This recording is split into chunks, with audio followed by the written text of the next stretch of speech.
So, what are we going to do here as we come into our final hours together? There are a lot of things we could do.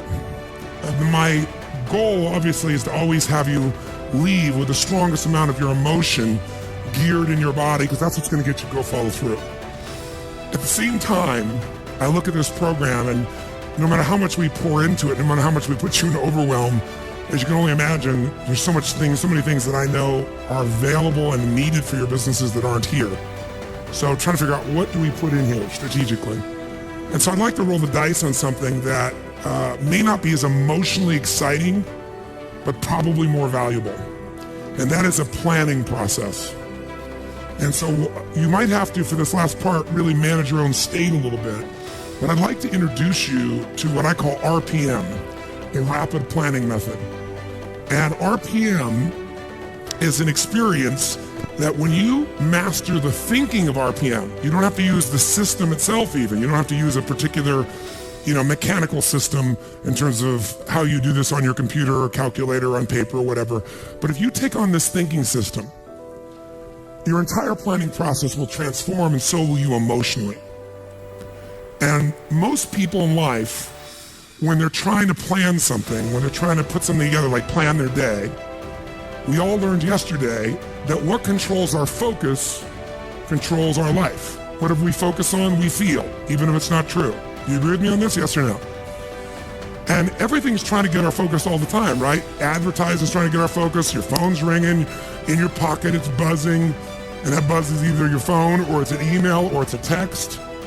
There's this constant something trying to get control of our focus. But what you focus on determines your destiny in your life. So if you don't take control of it, somebody else will. And so the challenge is, even when we try to take control of our own focus, even we try and attempt to do this, usually there's so much distraction that it becomes very difficult to do it. And even if you did it in the traditional way, and you were going to go out tomorrow, and you're going to plan your day, or you're going to plan your week, you're going to go home. In order to plan it, you're going to have to come up with some answers for the week. And the question you're going to ask, if you don't know RPM, is what? What do I need to? Say it nice and loud. What do I need to? And that's a good question. It's much better than, why do I have to do this? It's much better than, what the hell do I do? A few modifiers around that language and you'll feel very different, won't you? So when you ask, what should I do? The answer you're going to get is usually based on whatever is most pressing on you at that moment.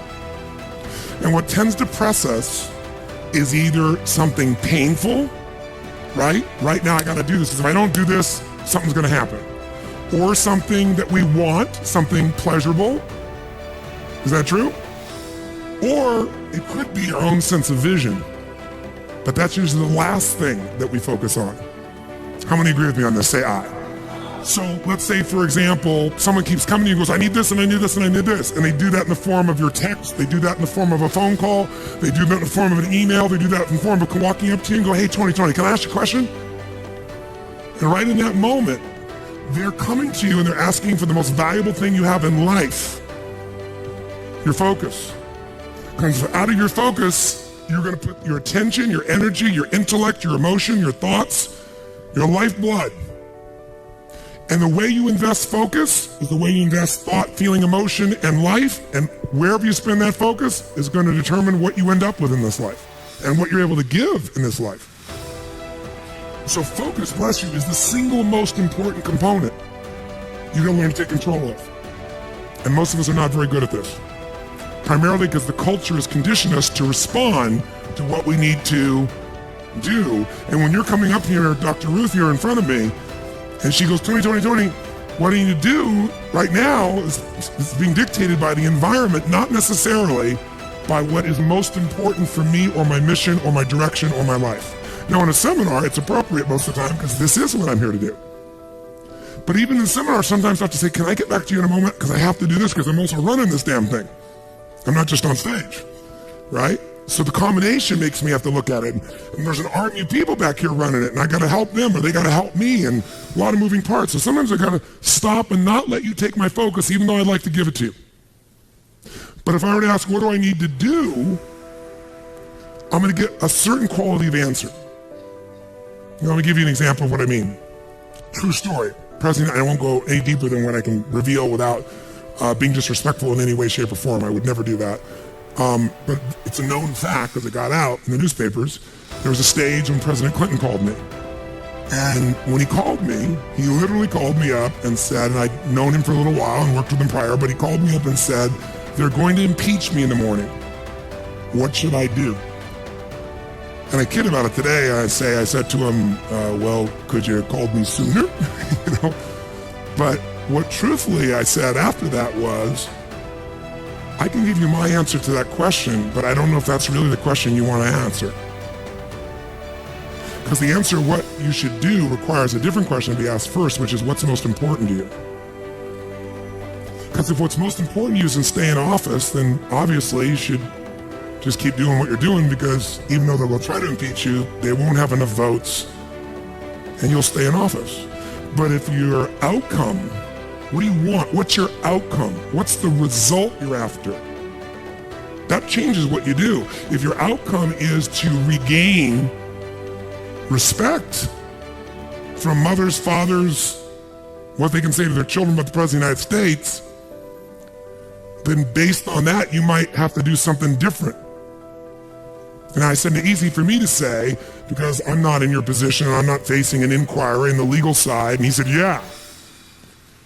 And I said, but you're also a lawyer. Now, you certainly know the law. And I said, you know what you can say. He goes, yeah, well, you don't have somebody coming at you, stars coming after me. He's trying to do this, trying to do that. I said, I know that. So I'm not telling you what to do. You're just asking me what to do. I won't tell you that. First, you got to tell me, what do you want? If you don't know your outcome, if you don't know the real result you're over and you answer what to do, you may even get what you want. You may do that, get the result, but it's not the result you really wanted. That's, again, the difference between strategy and tactics, isn't it? Which is one of the single most important lessons I hope we got across to you this week. So you got to learn to ask a different question than what to do, because how many of you found out that it doesn't matter what the day in your life is? If you really write down everything you got to do, there's no way in hell you could do it all. How many agree with me on this? Raise your hand and say aye.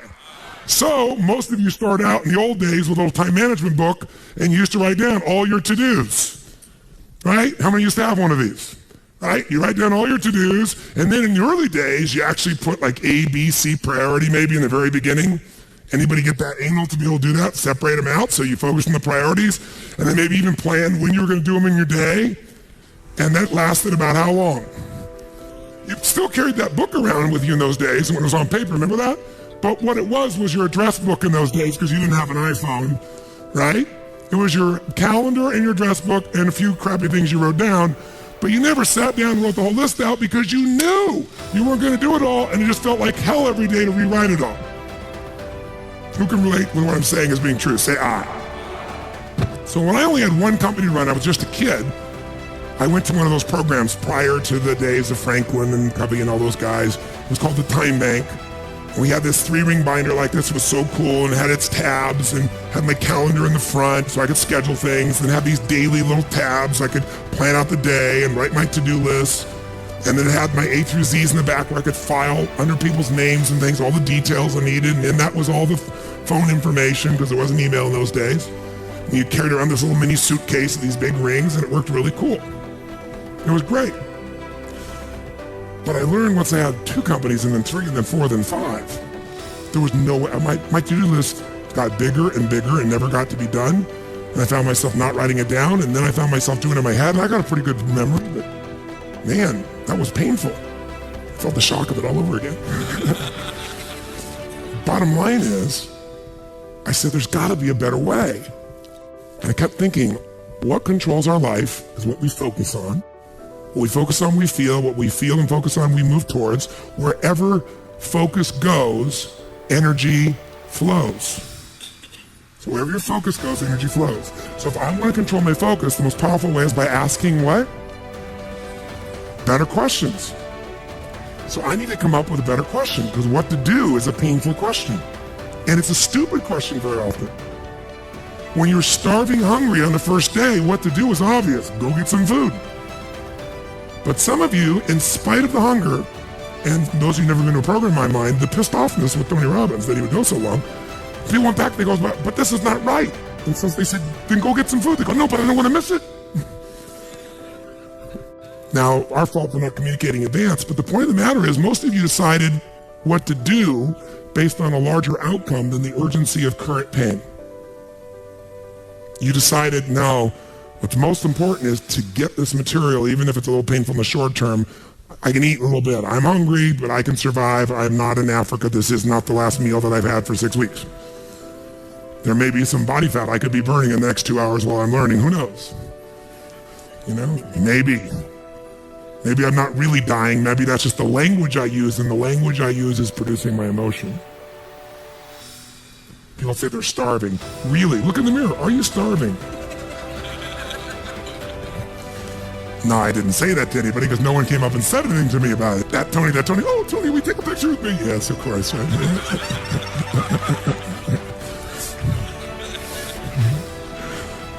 My point is this. Where focus goes, energy flows. You must control your focus. You do it with questions. If you ask the same questions as everyone else, you end up with the same answers. So, how did Bill Gates change his economic world? He was a software designer who didn't say, how do I make better software? He asked, and caught everyone else to ask, how do we become the intelligence that controls all computers worldwide?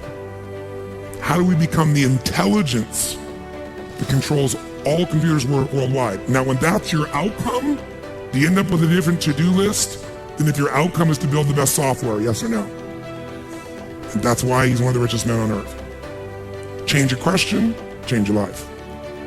When it comes to planning your life, I want to get you to learn to ask 3 questions now. And the first one is not, what am I going to do? And how many understand why now? Say I. The question you want to ask yourself is, what do I want? What's my outcome? What's my result? The word RPM, the first one, is to get you focused on the target. The target is not the activity. The activity can change.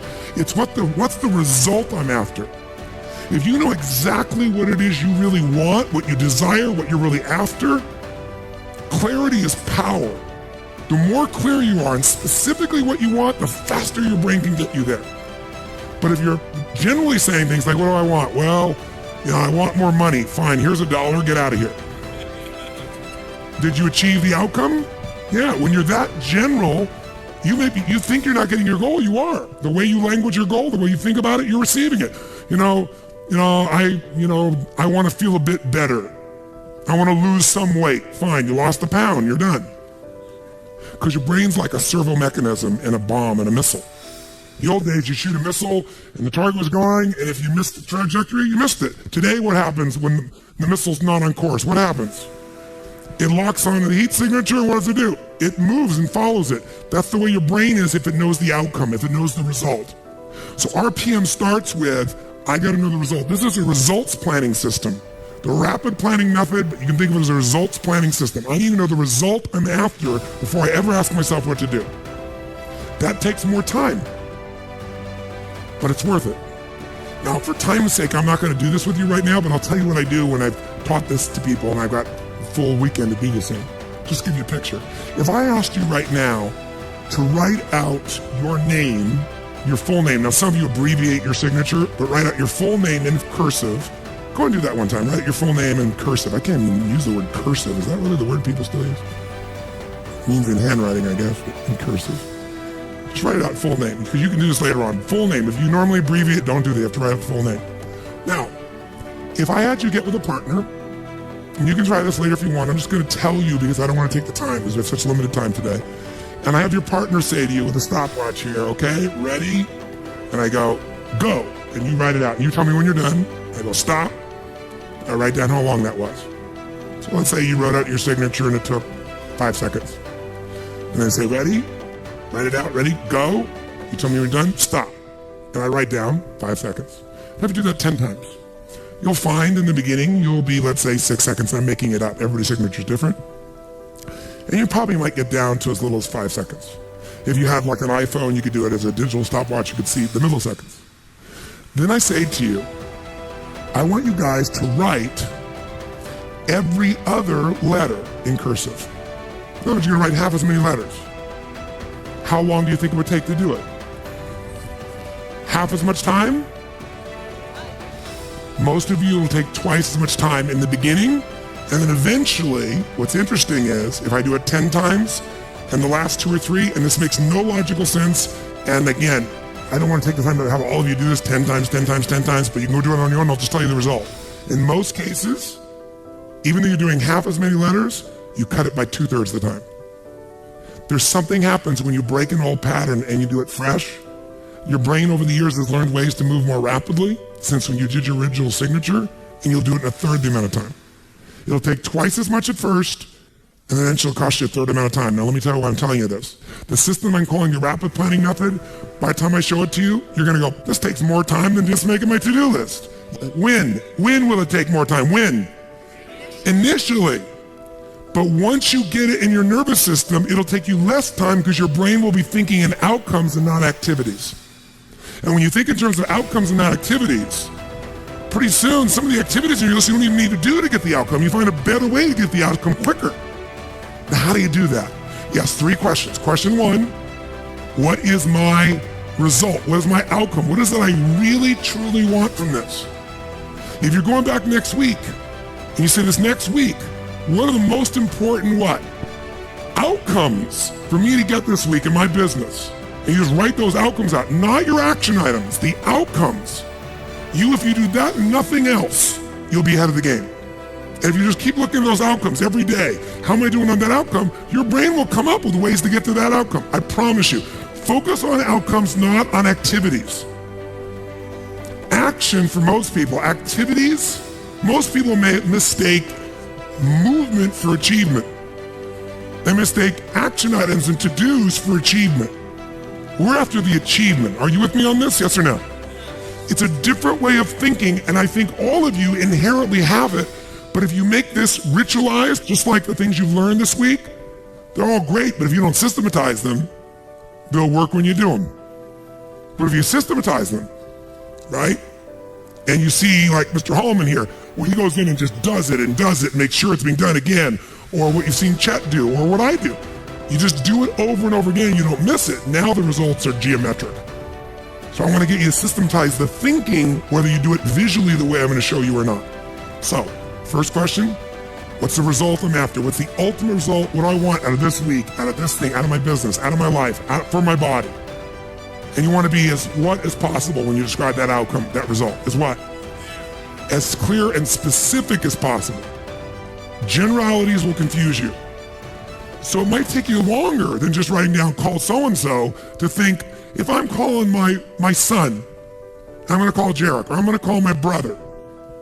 This is what goes through my head before I call him, always. What's my outcome? Because I don't want to just call him.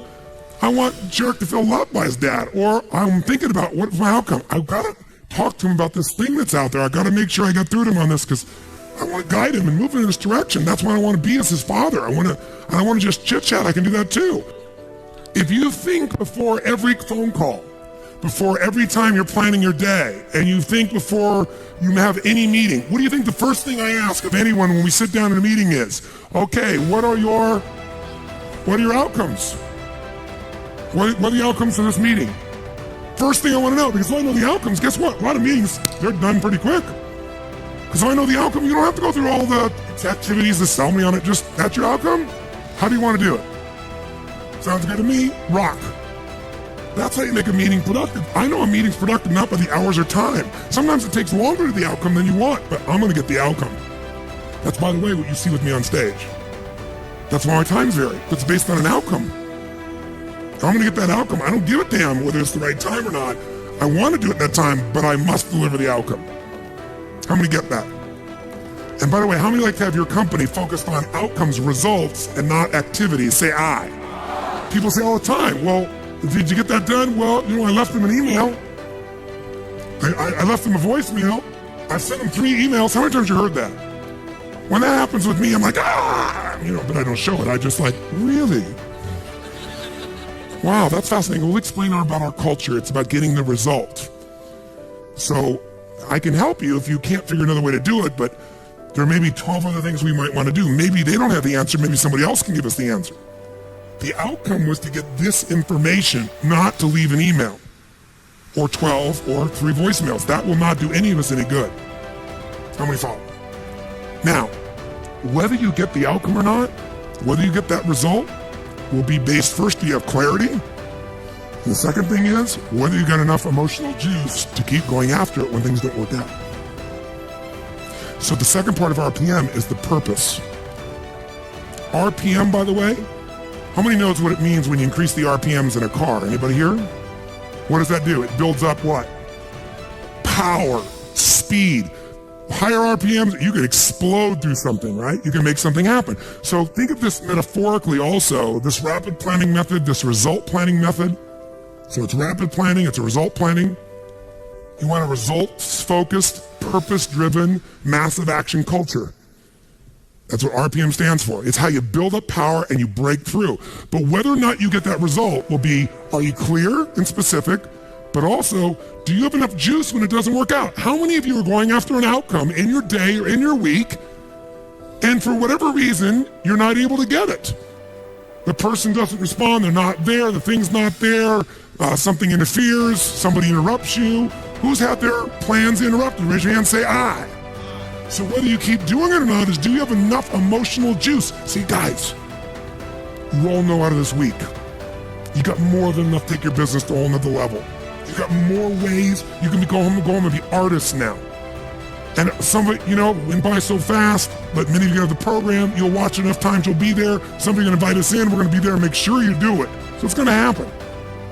But the art of it being followed through or not is gonna come to you have the emotion to follow through, and that needs to be a part of your thinking also. So the next question I've always asked, besides the outcome, is why? Why is more important than how? Why are we doing this? What's the purpose? Purpose is more powerful than object. Purpose is more powerful than object. You say, I want $1 million. That's a great objective. I want $1 billion. Great objective. I want to feed 3,000 children in my community. That's a beautiful objective. It's even more specific. But even that objective, you might get excited about, so you realize what it takes to feed 3,000 kids. Right? And the politics involved, and all the people that don't follow through. And then you have this good intention, and somebody else is pissed off because one of the kids didn't get fed. Right? And you did everything you know how to do. What's going to make you keep going? Purpose. Why do you want to feed those 3,000 kids? Why do you want to make that $1 million, that $1 billion? Why are you going to take your business to the next level? Why is the most important thing to know? Because that's where all the emotional juice and fuel is to actually get you to go through when the challenges show up. Every person you see who's on fire and is successful knows the why. You know what the problem is? You might know the why in the beginning. You wrote a mission statement, stuff like that. You gotta know why you're doing this right now. This right now. That's what's gonna engage you and activate the why. You might have a why, but it's not active. How many follow the difference what I'm talking about here? Say I. Otherwise that little law of familiarity shows up. Well, we're doing this because da-da-da-da-da, and you repeat the why, but it has no emotion behind it. See, if I take a stick pin, no, I don't see anything like that, but you know when a woman has a blouse and has like a little stick pin in it?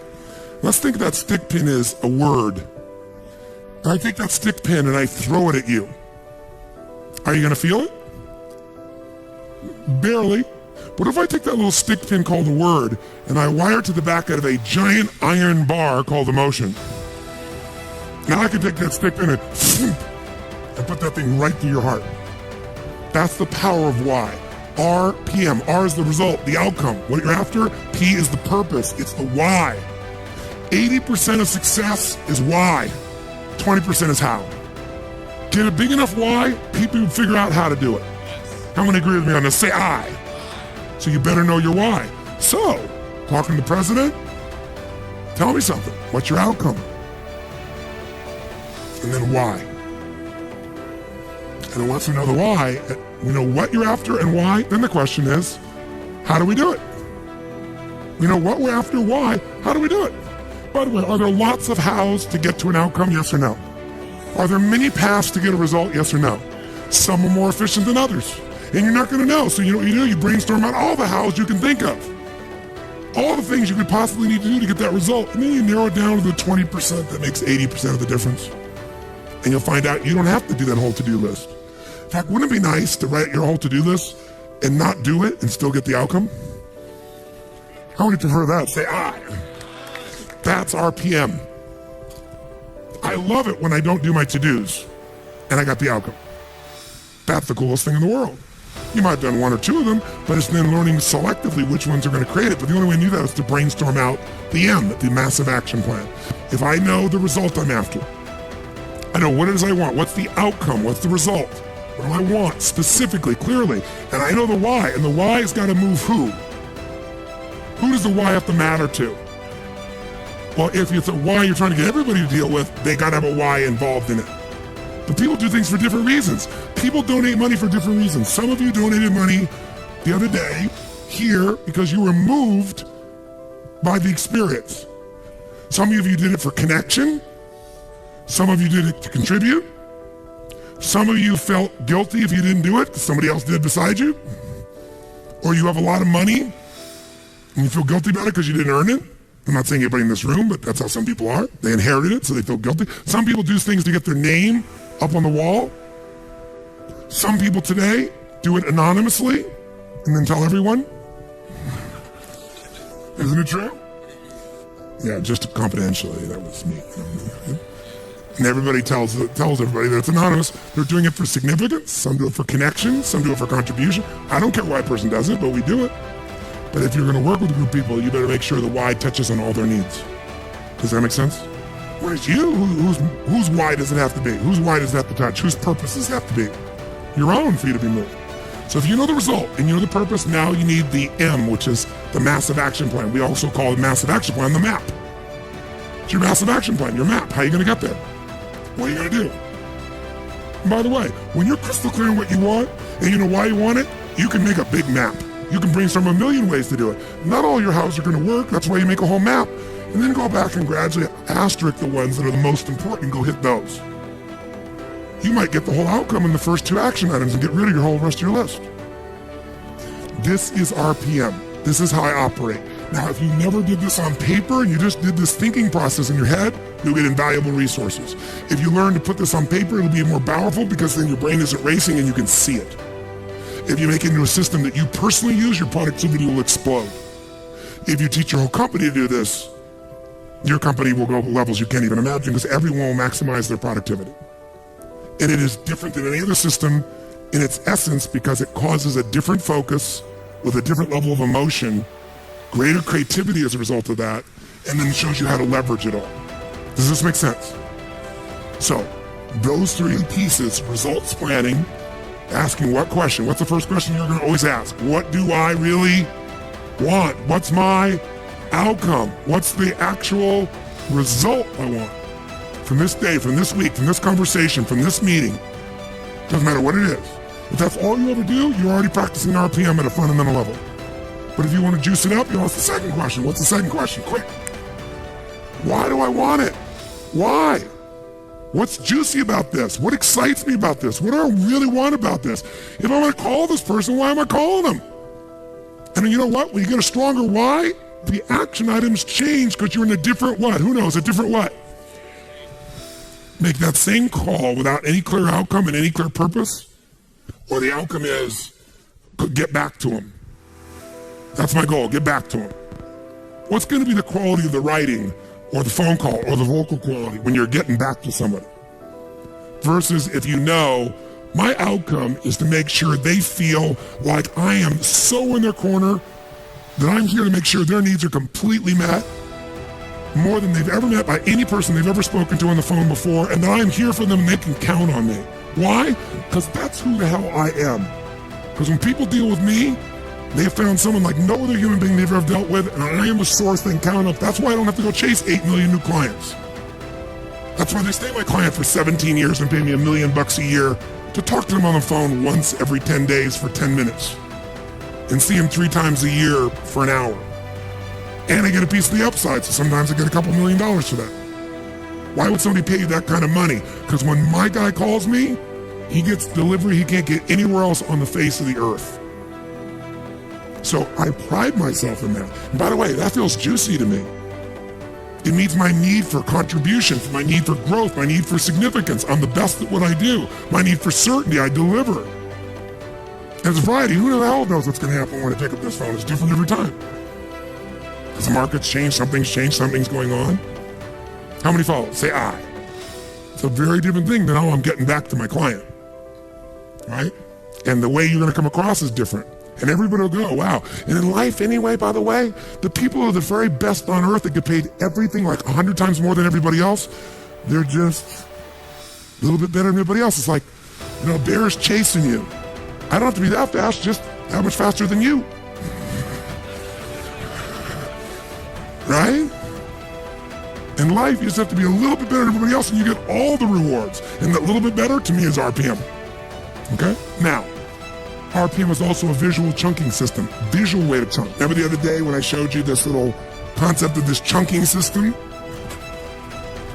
Where, you have this to do, and this to do, this to do, I gotta do this, I gotta do this, and this, and this, and I gotta do this, and this, and this, and this, and I gotta do this, and this, and this. By the way, this is what happens when you ask yourself, what do I gotta do? Which I'm gonna show you, you should still do. You should ask yourself all things you do and write them all out. And then when you've written it all out, you look at this and you step back and you say, okay, but what do I really want? What do I want out of this project? What do I want out of this day? What do I want out of this week? What's the most important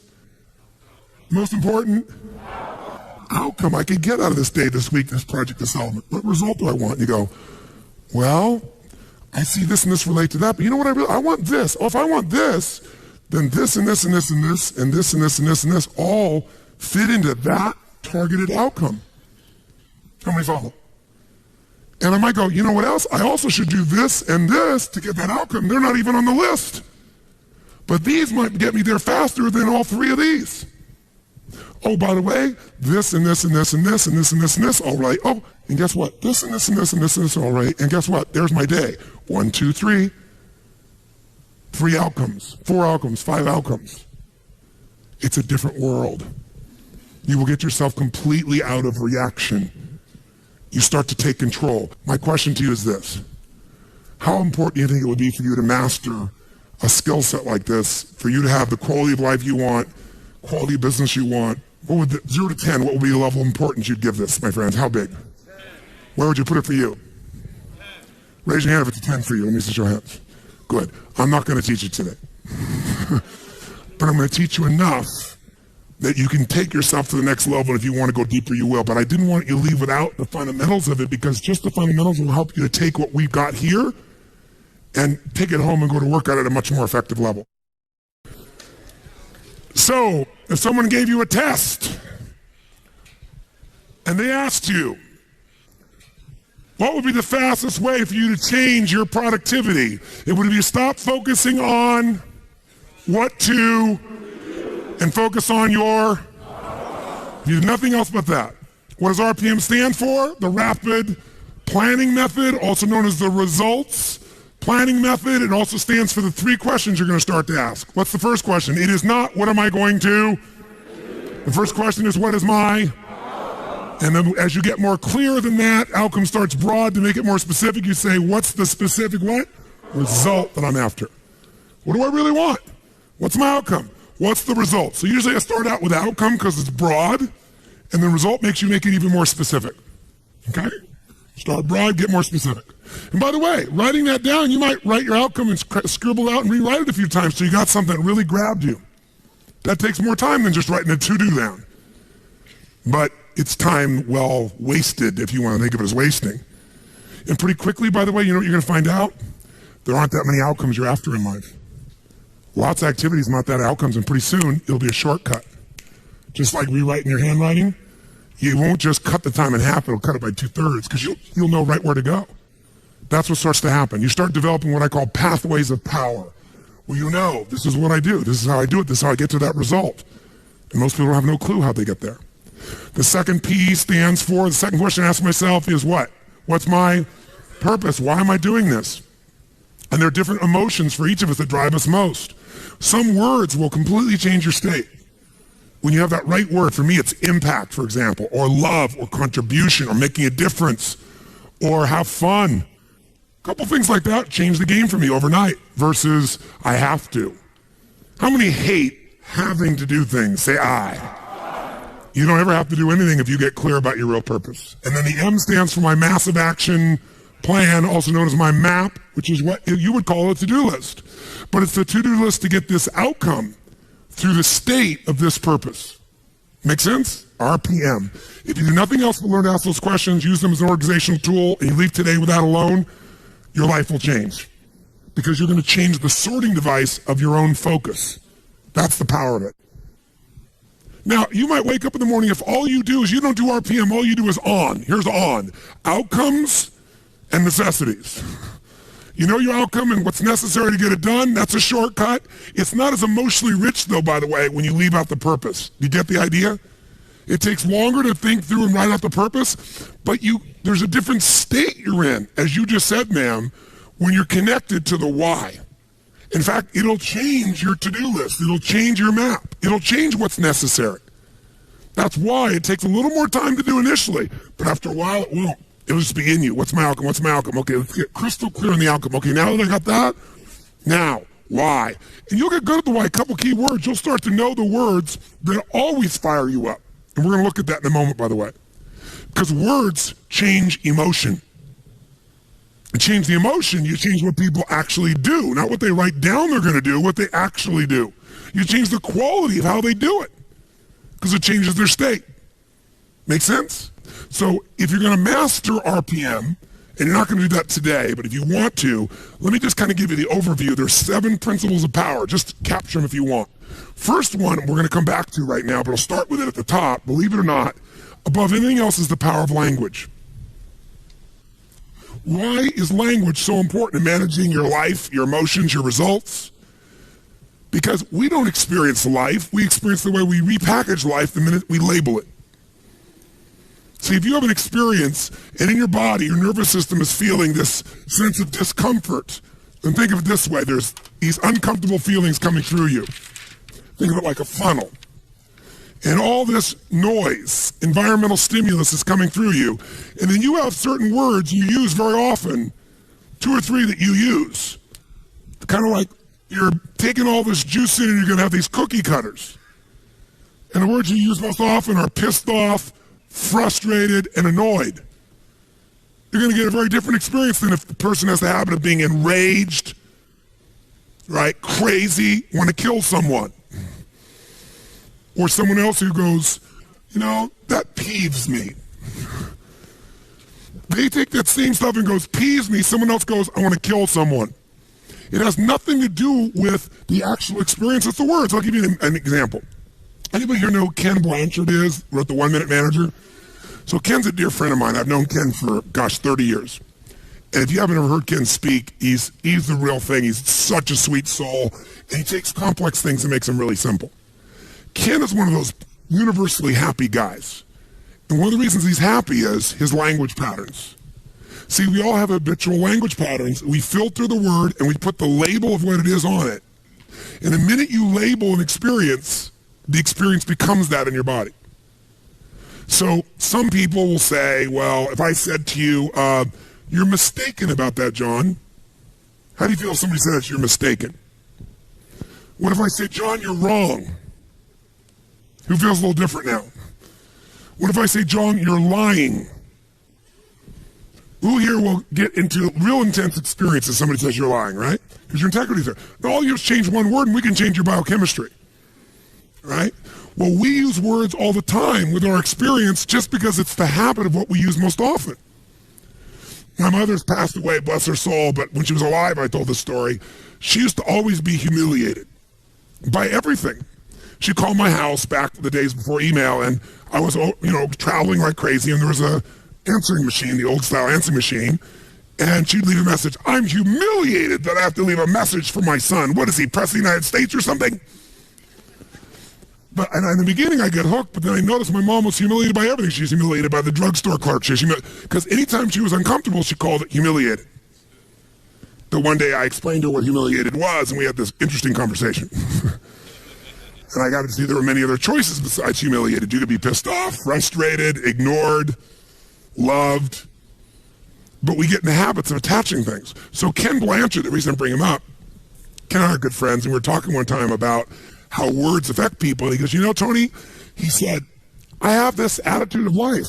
The worst, the worst a day could be is a great day for me. He said, if you're going to go golf or you're going to go fish, you can't get back from golfing pissed off. Because the worst a day of golfing is going to be is a great day. And that's the label he has for everything. Great. So he went on with a group of people I know. Some of them are from the entertainment business, and some are some, very mucky bigwigs, and they're used to having things their way. And they went to Africa, and they went on a safari, and Ken went with them. And I'd been on the safari before, and it's a pretty intense safari and a beautiful safari. And the people running it know their stuff, first-class organization. But one particular person we'll leave unnamed, who's a very famous Hollywood producer, decides that he wants to take control of the show from the guy who runs it, who lives in Africa, and he knows what he's doing. And so he says, look, I want these roofs off. I don't want them just open up. I want them off. I want to be able to shoot the whole time. And he said, look, sir, he said, right now everything's fine, but if the truck were to break down, you want that roof on. You don't want to leave off the roof. The guy was so abusive, the man finally bent. So sure enough, Ken, all these guys are out there, they're taking pictures, and they're out in the middle of this crater, Ngorongoro crater. If you've ever been there, it's an unbelievable place. It's like every kind of animal you could imagine is there. And sure enough, as they start going later, the guy goes, let's stay a little longer. And he's very influential, and he pushes the guide, and they stay out longer than they would. Now they got to rush back before darkness, and they don't have the roof on, and you guessed it, the truck breaks down. They're in the middle of nowhere. No one's answering the radio. Lions and tigers and bears, oh my. Everything's going to creep in. And one guy's going, oh my God, we're going to die. Oh, it's your fault. He's screaming at the other guy, and the other guy's screaming at him. And I got the play-by-play from two other people that were there besides Ken. But they told me that in the midst of all these people freaking out, angry, and people scared and everything else, because you could actually see the animals coming, and they're taking out their rifles, and it's getting intense. And in the middle of stuff, Ken looks out and says, this is inconvenient. And he wasn't faking. That's the word he used for this experience. It's inconvenient. And that's the word he uses all the time for things other people are stressed out about. And as a result, that's all it is. It's inconvenient to him. And sure enough, guess what? Finally, the radio worked. Within a half hour, a guy came out. They brought some other trucks. They got these guys out of there. They left the truck there. Everybody was fine. But the people are like, oh my God, you killed us. Other people, we're going to die, we're going to die, we're going to die. You son of a bitch. I mean, every language pattern you can imagine. Only one, inconvenience. Much of your life has nothing to do with your life. It's the way you use language habitually. Language is the trigger for meaning, and meaning equals emotion.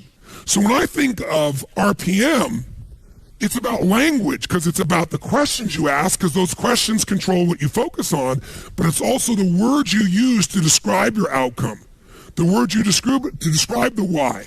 One word can change the whole game. If your description of you're a stockbroker, and what you describe, what you do is you go, I got a cold call on people every day, that's not going to get you moving very much. Remember, one guy I was talking to, he was so much more successful, he's brand new, he was blown by everybody, so I went and interviewed him. Because, all these other people are bitching and griping. He was having such a great day. I said, what are you? He goes, I'm a treasure hunter. I said, what do you mean? He goes, I'm searching, every time I call the phone, I'm searching for buried treasure. You see, you don't get treasure every time, but when you get it, there's going to be, if you keep digging, there's going to be a treasure. And sure enough, you get one client that would do more business for him than all the other guys got. But the difference was when he called people on the phone, he's searching for treasure. Does that change the state? Does that change the quality of his voice? Will that actually change the result he's likely to get with a stranger? Yes or no? So ladies, you've got a ring that this man's about to give you, he gives you, and somebody else sees it and they say, well, that's kind of nice. Versus that's magnificence. Versus what a rock. Would it change how you feel? Yes or no? A little or completely? I say to you, you come to me and say, Tony, I'm single, you meet thousands of people, I'm your friend, help me out. Set me up, man. And so I say to you, okay, I know this really nice girl, this really nice guy. You got a state about it, don't you? What if I say, I know this woman, I know this man, I know this woman who is delicious. I didn't even say anything that makes any sense, but how many are in a bit of different state already, right? It's like if I said during the break, we're going to have some really nutritious snacks. Yay. Even people that are health-oriented are like, yay. But when I say it's delicious, does it change completely how you feel about it? Yes or no? You have to know every moment of your life. This is not about planning. It's about creating. Think about planning as creating. Whenever I think about planning, I'm creating something. And you create things with both your vision and your language, and then your action. But your vision and your language will shape how you feel, which will shape what you do or don't do.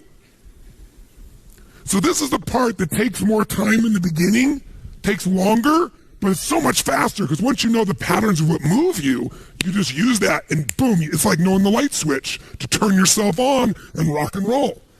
And anybody who's the best in the world at what they do, they know how to turn themselves on every time. They know their triggers. That's what RPM's really about too. So this is not some frickin' time management program. Like, because every system, I don't care, and obviously Mr. Covey is a dear friend of mine, senior and junior, right? This is not Franklin Covey. This is not a little planning system. This is not pulling out your BlackBerry. This is not using things or whatever tool you use.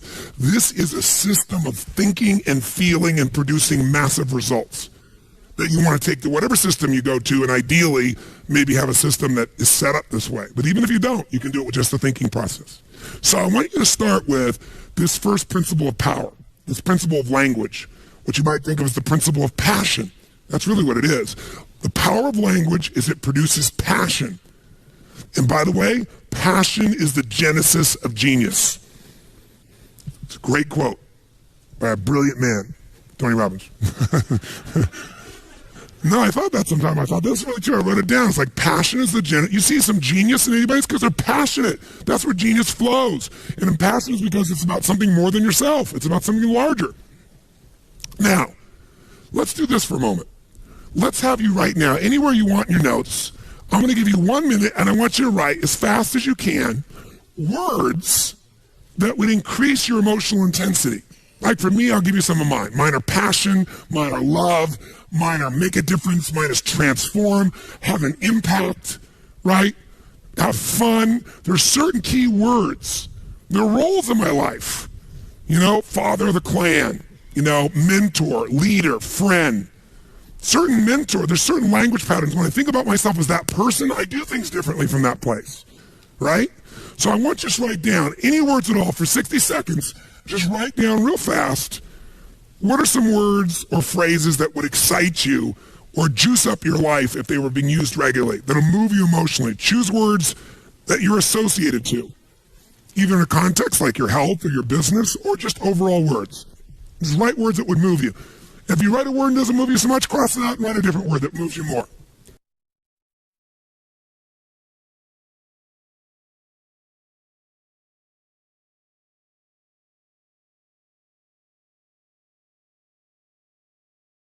I'll warn you, a 5-cent word is often more powerful than a 50-cent word. You could say, I am becoming a facilitator of transformational change around the globe at this moment now. Or you can write down, kick-ass, take names. Sometimes kick-ass, take names will move you more than facilitator of the human transformational experience. Write some phrases now that you might use when you think about things you want to achieve in your business.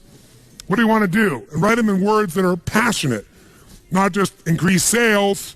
What would you do? What would you put in front of that word, increase sales? If you're going to produce, crush it, transform the marketing department, take it to a new level. What are some phrases, words, that if you put them around outcomes that you have for your business, it would excite you to do it. Instead of having to do it, you get to do it.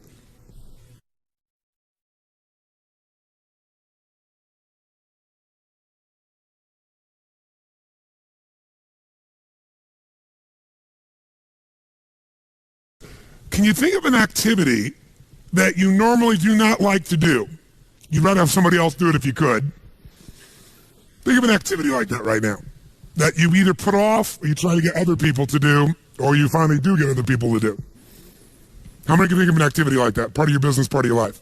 Great. Someone stand up and tell me what that activity is. By the way, Stand up if you can remember also a time when you did the activity and you actually enjoyed it. It was an exception, but you actually enjoyed it. Who's had both those experiences? Something you hate to do, but then you had a time you can remember where you really enjoyed doing it. It was the same activity, but somehow it worked. Okay, how about right here? Yes, give her a hand. Do I have to tell you a BMI hand, ladies and gentlemen?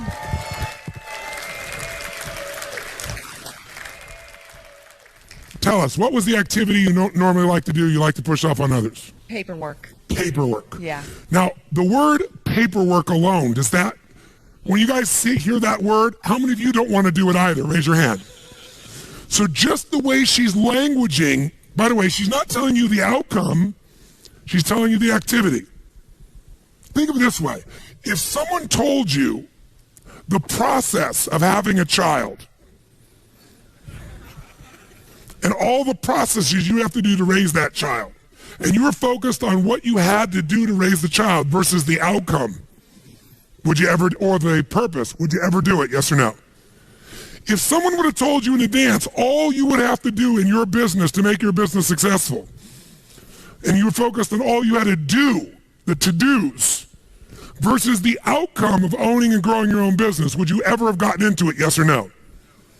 So she's focused on the to-do, and she's languaged the to-do in a way that is incredibly moving. Okay, so paperwork. And so when you normally think about doing paperwork, how do you language that to yourself? What do you say to yourself? I hate doing it. It bogs me down. It doesn't add to my results, which is making sales. That's right. And notice, it doesn't add to my results, which is making sales. Great. So now, there was a time you actually enjoyed paperwork? Yes. Tell me about that time. When I was younger and I was just starting out in my career, and it gave me a way to process my day and order my thinking. So it gave me these chunks of accomplishments. Ah. And so when you talked about paperwork then, you didn't call it paperwork then, did you? No, I called it probably priorities. Yes. What did you call it? Priorities? What? Probably priorities. So what would your phrase be back then, do you think? When you're thinking about this, you'd say, I'm going to get to, or I'm going to do, or I'm what? going to prioritize my day. These are my projects. Ah, she called it prioritizing her projects. How many feel better about that than paper frickin' work? Now, if she just changed that language alone, I want you to think about right now. Do you have some paperwork waiting for you at home? Yes, of course. Of course. Yeah. So what is that paperwork really going to accomplish if you get it done? Well, in some ways it moves things forward. I mean, If you don't do it, what's going to happen? things aren't going to get scheduled. They're not going to make deadline. Clients are going to be unhappy. And what will that do to sales? That will drop them eventually. Or it'll make me run around trying to fix things. So is sales important to you? Absolutely.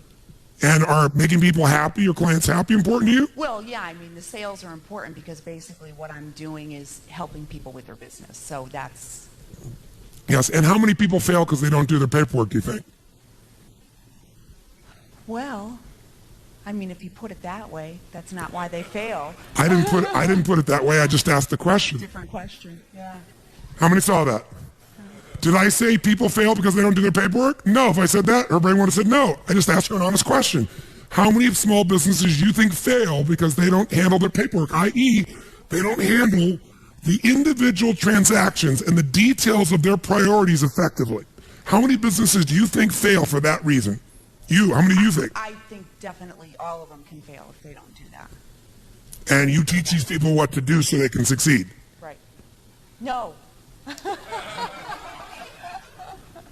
Isn't that what you do? Yes. Yeah. But wait a minute. No. When you're talking about paperwork. No, I don't talk about paperwork. I talk about results. Right. And part of the result of a sale is to capture it, deliver it in a form where it can be both followed through on, accounted for, details of. Otherwise, it's part of a chain of value. You can't just get someone to say yes and have them get the final value. Most people like to simplify to just the yes. But the real value is not getting someone to say yes. Salespeople think that way. The real value is delivering each step of value along the way that allows you to continue to get that value back to the customer and clients. If I said to you, what's more important, a molecule or an atom? The atom. Really? Well, the molecule. Okay, which one's more important? The molecule or the cell? The cell or the organ? The organ or the body? Right. It's The body or the community or the ecology or the planet or the solar system or the universe. Which one's more important? To me, it's the little things that make up the big things. I don't know if that's quote unquote the right answer, but it's the little things that make up the big things. So to me, that's more important. Is paperwork a little thing or a big thing? Well, it's a little thing, So that's the most But important thing is the little things? but it makes up a big thing, which in the end you could say would be important because it feeds the purpose. It feeds, look at her face, it feeds the purpose. Yeah. Paperwork purpose. Right. Oh my God. So let me ask you a question. It's an epiphany. How important is paperwork? How important is paperwork? It's very. 0 to 10, where would you put it? 10. Yeah. So maybe we need to call it something different than paperwork. What is it really? If you were to name it today, not just what you did in the past, what is it really? It's the steps to getting to the purpose. If I had to read It's also a promise that's Yeah. being kept. Right. Are you about keeping promises? Absolutely. Have you dropped out your promises because you didn't have your paperwork or priorities organized? Sure, or stressed Or out have other about it. people dropped it out because they didn't get the information needed in a timely fashion? And most businesses, you're telling me, probably fail because they drop out the little things? Absolutely. Because they think it's a little thing when really most people are majoring in minor things, and this is not a minor one, is it? But we start thinking it is, and the minute we give it a label that it's a minor thing that doesn't really matter, Yeah. then what happens is we no longer give it the focus, and we don't give it the focus, and then it bites us later on. The truth is, which one is more important? The molecule or the atom? The molecule or the cell or the organ or the body? Which one is more important? They're equally important. You take any one out of the chain of existence and the whole thing collapses. There is no little things and big things. There's just the things. There's the things that matter.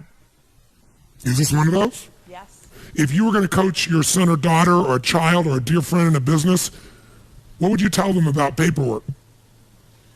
I would tell them that if it's important. Can you hear the change in her voice? How many hear the change in her voice? Is it changed? Is there a power in her voice right now, yes or no? An authority? Go ahead, tell me what you tell them. You tell them what? That paperwork is extremely important to the outcome. It's, part of the passion of the purpose, and that's really all you have in life. And I did have that conversation with my daughter. Give her a hand, ladies and gentlemen. Do you see how important it is, A, to be aware of your language? Language creates meaning, meaning creates emotion, emotion determines what you're going to do or not do. You can never again think about time management in terms of to-dos. You need to start with language. The questions you ask and then the words you use to answer it. That's why you got to craft your outcomes, craft your results, craft the purpose. Takes longer, but you'll do it. Not only that, you'll enjoy it. She says, I'm going to go home and crush that paperwork. That's the word I would use. She go back and she said, I'm going to be, and what if she created a role for herself? I am the queen of paper prioritization. I am the Madonna of, I'm the master of whatever. She comes up with some playful thing, and it can be silly and stupid, but it'll change completely how she thinks about it and she feels about it, and she'll go straight doing it. How many follow this? By the way, how was she influenced to remember the truth? By me lecturing her? Telling her? No, everything was asking her. Now, in addition, if you want to follow through, remember, if you link more of your needs, there's 6 needs. If you link 1 need to it, you got an interest. 2, you got a drive. You link 3 needs to it, you're going to do it. Now, she was linking feeling insignificant to paperwork. Significance is one of the most important things in her life. Right? She wants to significantly contribute. True? And it wasn't that significant to the contribution before, but all of a sudden, now she gets it is. It's part of the chain of life. It's part of the chain of keeping a promise. It's part of the chain of my integrity. It's part of my chain of being able to make a difference. And you know what? Everybody else is lousy at it, and I'm not anymore. Because how the hell can I help somebody else if I don't do it myself? And so now she sets a new standard. So now it's significant. And by the way, if you want to make it more fulfilling, she can also say, you know, I'm connected to it because it's connected to the what, she said? To the outcome. There's a purpose here. Now there's connection. Now, doing this helps me to contribute. Well, I'm starting to meet a lot of different needs. Contribution, significance, connection, love. That's enough to get her to do it. Now, when she goes home, she can even develop a strategy to enjoy it. Like, I interview people that do things that other people hate, find out how they do it. Somebody loves to clean their house. I say, great, well, let's look at these 6 human needs, because if you love it, it meets many of your needs, at least 3 or 4. On a 0 to 10, cleaning your house, how much certainty does it give you? And the lady says, 10. I say, why? She goes, because I know how to do it well, and I do it well every time. And I have control of it. Before your emails, as a way for you to get a sense of accomplishment, knocking a few off, doing something that's meaningless, you used to, when you're stressed out, organize your desk. How many are old enough to remember that? Now you don't even have a desk. Your desk is your laptop, right? So you knock off emails and things to feel a sense of accomplishment, which is you're just being active. You're doing activity. You're not accomplishing anything. Nothing significant. You're doing movement, trying to make it feel like achievement because you feel uncertain about things. Out of control. That's what you used to do with paperwork, so you could take it back. What else? I get variety, she says. Cleaning the house? She goes, yes, I have 5 children. You never know what you're going to find. 0 to 10, how much significance? 100. Why? She goes, when I'm walking around the house, she goes, I play tapes like yours. I do significant, important things. I have time to think through my life as I'm doing these things while I'm accomplishing something. Plus, she goes, most people have a dirty house, and mine isn't dirty. People come over, it's spotless. I feel proud. What else? Connection and love from cleaning the house? She goes, yes, because while I'm cleaning, I pray for my children. I'm ironing, I'm praying for them. 10. Growth from cleaning the house? Yes, because I'm listening to tapes. I'm thinking of the future. I'm creating my life. Contribution? Yes, to my kids, to my family, to myself. She meets all her needs. That's why she loves cleaning house. Somebody else uses language like, I'm not cleaning that frickin' stuff. It's a waste of my frickin' time. It all depends on what needs you related to. How many follow? Change your words, change your perception, change your procedure. Some people say, I love paying bills. I'm going, you love paying bills? Yes. There's so many of them. And they're always changing. Really, variety. What else? She goes, well, I go, but I pay the bills in different rooms of the house. And I play different music in each room. And then she says it feels significant and she feels connected because she says when I sign the checks, I think of the person and I send them love. And I think I want them to prosper. And then she goes, I know that comes back to me. It's just what you focus on. What you focus on is first controlled by the words you use. And that's controlled first by the questions you ask, whether you're aware of it or not. How many get the power of this principle, the power of language? Raise your hand. Say I. Let's put back on the stage then. Here's a couple other principles again. I won't walk you through them all in detail, but I'll give you a little step at a time here. So first principle is language. The power of language, which I think of as the principle of passion. Second power is the power of results focus. I'm not going to take any time on this because you got it now, don't you? You focus on the result. It's like taking the power of your mind and body and brain and putting it the laser power instead of having it scattered. You're no longer scattered on activities. Third principle, really, of RPM, is the power of purpose. No more time on this one. You got it. Does the why change the how? Yes or no? Does it change the quality of how you go about it when you're doing it for a different reason? Yes or no? I'll give you my core belief in life. Motive does matter. Motive does matter. If you want to know my pain in life, my ultimate pain is people think of me as a motivator. I hate that term. Mr. Motivator. You know, people go, I don't need any motivation. I say, well, that's good because that's not what I do. Right? And they'll have a nice big belly. They go, I don't need any motivation. I'll go, that's obvious. You're highly motivated to eat. Right? I'm the why guy. I want to know why you say you want to lose weight, but you keep eating. Because what motivation is your motive for action. I'm very interested in what your motive is. You should understand your motive, your why, your purpose. That's where all the power of life is. And I believe motive does matter. If your motive in your business is just to make money, you can make it because you're focused on it. But I believe life moves to support whatever supports more of life. And I think a reason why HomeX or a Zappos grows the way they do is because they have a higher purpose as well. And that higher purpose is to serve something more than themselves. See, if I'm just trying to meet my needs, I'm going to get a certain level of insight. And I looked at my life, throughout my life over the last 30 years and thought, stuff happened at times that anybody who was there would go, that's impossible. No way that could happen. How could he know that? How could you shift that person? How could you change that situation? I've had these moments throughout my life. And I believe insight comes because I wasn't focused on me succeeding or failing. I was completely focused on serving them, and the insight shows up.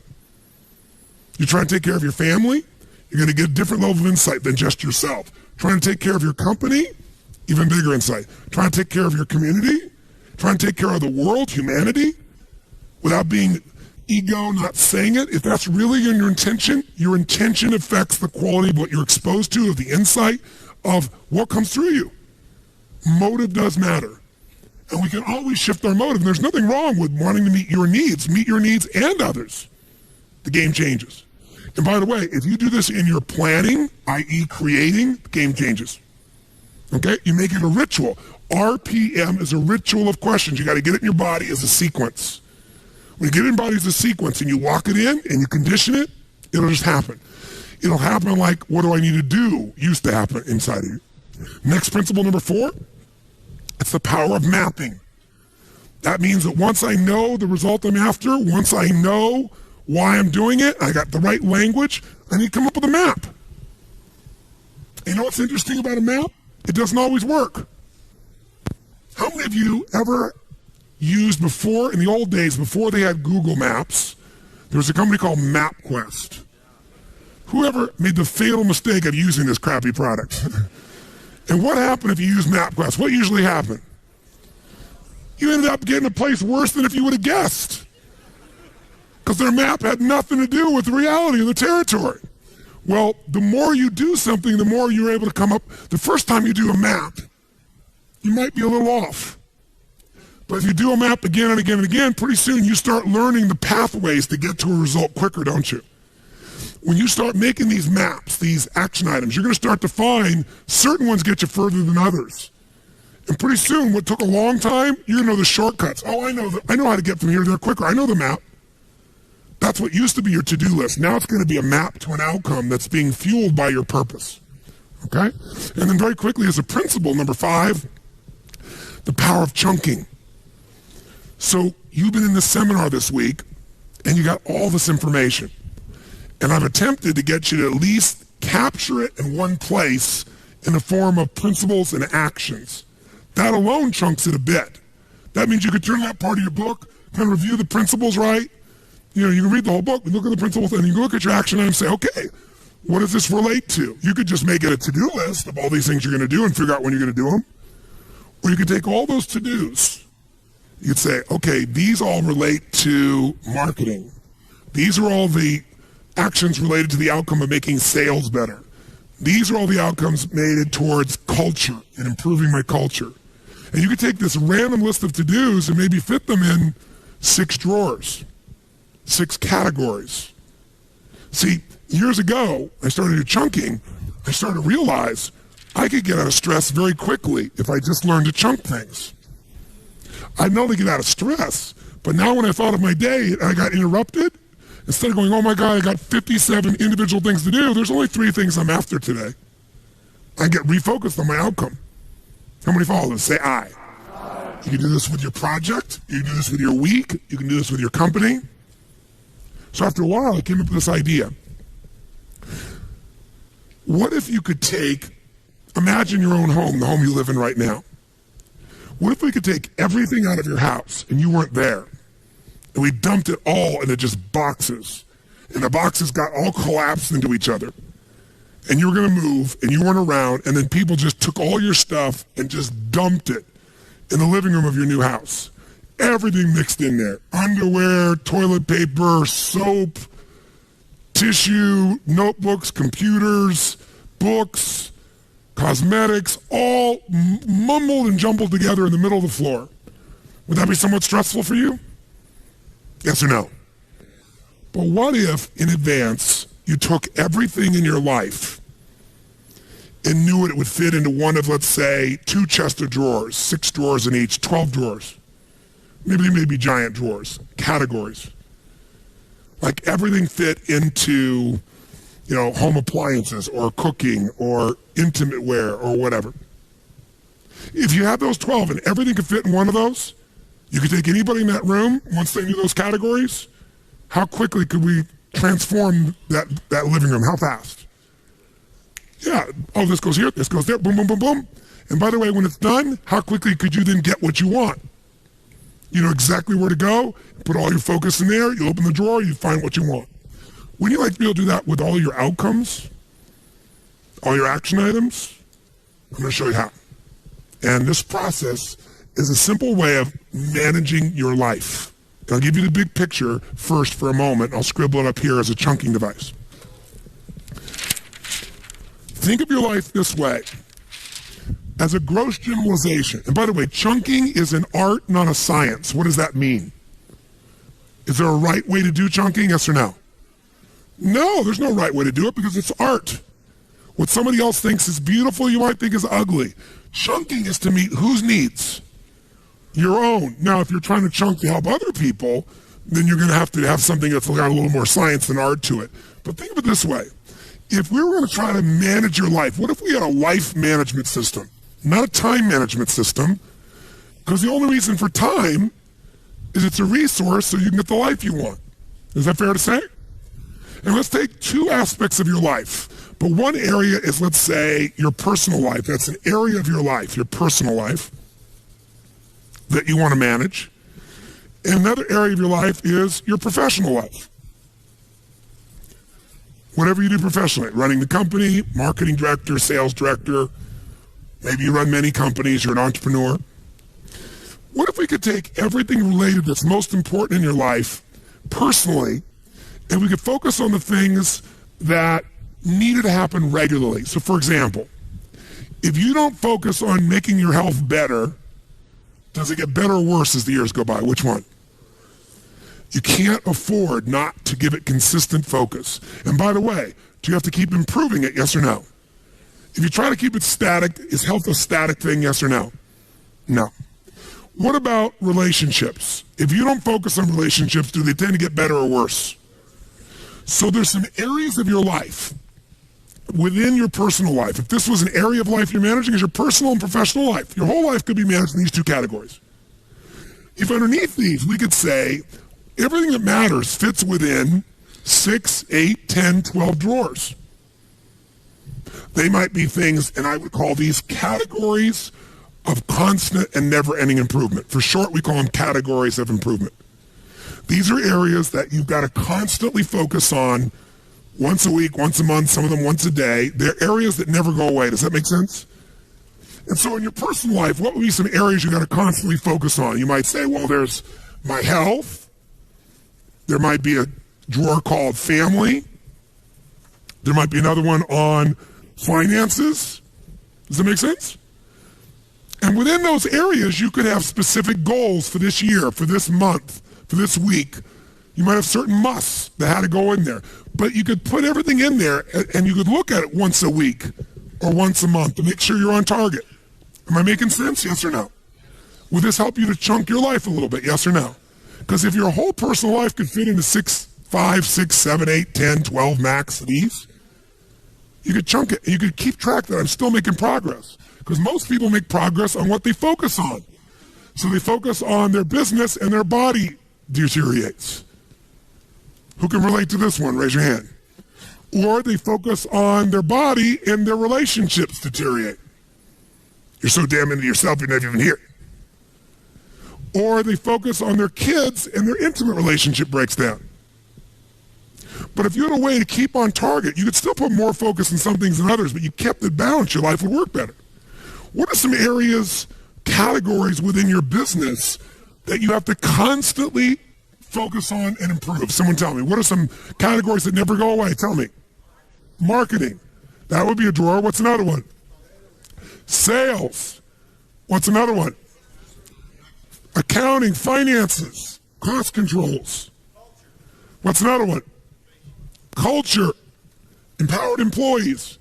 Do you think you could take everything in your business and maybe put it in a maximum of 12 drawers? And then whenever you had a meeting, you could say, what are our outcomes? Instead of this long list, you go, what are our outcomes around empowering our employees? What are the outcomes for this year, for this quarter, for this month, for this meeting related to sales? What are our outcomes for this meeting? To marketing. And guess what? Then you don't have this situation where you're doing great one part of the business, the other part bites you. See, if she doesn't do the paperwork, i.e. the finances, the production, whatever, and she focuses only on sales, we can guarantee her failure. It's only a matter of time. And it's not because she doesn't care, it's because she doesn't have a system of chunkier life. She gets overwhelmed because she thinks of sales is all these things. More likely, she makes paperwork all these things. I talk to people all the time. Somebody who doesn't work out regularly, doesn't exercise regularly, I'll say, how important do you think work out? Oh, yeah. And you'll finally get them really say, I'm going to work out. But I'll say, why haven't you worked out up until now? I know you're committed now, but up until now, I want, not excuses, I'm not making you wrong. Just tell me, when you think about working out, tell me how you think about it. And listen, this is what they'll say to me. Well, God, it's so much work. Really? Well, tell me what do you got to do to work out? So, well, me right now, I don't even have any running shoes. I don't have any gear. I don't have any clothes. I'd have to go buy the stuff. I'd have to drive to the sporting goods store and, then I have to go in there and try stuff on. And, I don't feel very good about my size now anyway. It'd be uncomfortable. And then, after I pick what's working, I don't really know what I should be wearing. I don't know if I'm going to run or I'm going to work out or lift weights. So I don't know what to buy, but let's assume I got all that stuff. Well, then what? Well, then, I got to go to the front and sit there in that damn counter and wait, and then write the check and then get in my car. And, well, what else do you have to do? Then I have to find a place to work out. Okay, well, what does that mean? Well, I'd have to, go on the web and search for, clubs nearby. And then, then I have to drive to each of those individual clubs and I'd have to go in and, kind of go through the tour they give you and then sit through somebody trying to pitch me on buying 500 years of subscription to go there. And I don't like to be sold. And, well, let's say you bought one. Well, then they take a picture of you and you look ugly. It looks worse than your driver's license. And, then each time I go there, I have to go there, I have to drive there, I have to, find a place to park. And then, I got to go in and show my badge. And then I got to go find the locker. And then I got to hang my stuff up. And then it's going to drop. And, I put on my stuff and I got to go wait for the first machine. It's probably sweaty, so I have to probably walk it, wipe it off. And then I go to one machine, another machine. Then I got to come back. And now I got to take off my sweaty clothes. And now I got to go take a shower and see parts of people's bodies I don't really want to see. And then, after all that, then I got to dry my hair again, put on my makeup, put on my clothes that are probably wrinkled, put in the smelly bag, and then I got to go show them the thing so they can stamp my thing so I don't have to pay for the parking. And then I got to find my car, and I got to get my car, and then I got to drive off. Want to eat? Sure. What does eating take? Well, you just do it. Let's just drive there and eat. Eating is 2 steps in their mind. Working out is 429. The way you chunk things is what makes you like them or dislike them. See, when I first wanted to drive that stick shift car, it was a lot of chunks. I got to watch the road, drive this, do this, push this and out too, and watch the rearview mirror? No way. But now, you watch the road, you drive the car, you do all that's one chunk. It's in your body. How many follow what I'm talking about here? Say aye. So you can over-chunk something into too many items, or you can under-chunk it where it's overwhelming to try and do one big step. That's where the art comes as far as chunking is concerned. So in your life, you want to be able to come up with categories for your personal life, categories for your professional life. Does this make sense? So let's try something. Let's give you a quick little example. What I want you to do is, if you take a look here, I want you to, the middle of this circle is 0, and the outside edge is 10. 10 means where you want it to be. Whatever 10 is for you, it's different for everyone. So 0 is you're not where you want to be. 10 is exactly where you'd like to be. So if you look on the screen, What I'm asking you to do is, let's say, for example, the physical area of your life. And I want you to go. Now, notice this person went up about 70% of the way. They're a 7 out of the 10. Their idea of a 10, of what they like to be physically, they're not. They're not a 0. They're about 7, and they draw a straight line across. Then we look at emotion and meaning. And we say, where do you live emotionally? How much joy, excitement, happiness, passion, aliveness compared to what you want? How much meaning? And this person went 0 to 10, they went, I'm about a 3. I'm about 30% there, or 2.5%, 25% there. Where are you compared to you are where you want to be? It's not somebody else's judgment. In your relationship, 0 to 100% of where you want to be would be 10. By the way, if you don't have a relationship, it would be 0. Just in case you need coaching on this. Okay? And then if we go time, where are you in the mastery of your time? Where time serves you versus you serve time. And this person says, I'm about 7 out of 10 that. How about your career? How's that going 0 to 10? This person says, I'm an 8 on that. Draw a straight line across. Where are your finances? I'm doing damn good there. I'm at a 9 on my finances. And where are you in your sense of celebration of life? If life is a celebration, you feel a great sense of contribution. They said, no, I'm pretty stressed. I'd have to say, honestly, I'm at about a 3 there or 2 there. Do yours real fast. Just draw a straight line across where you are. Center is 0, out is 10. 0 is not at all. 10 is exactly where you want to be. It's real fast. You got 30 seconds.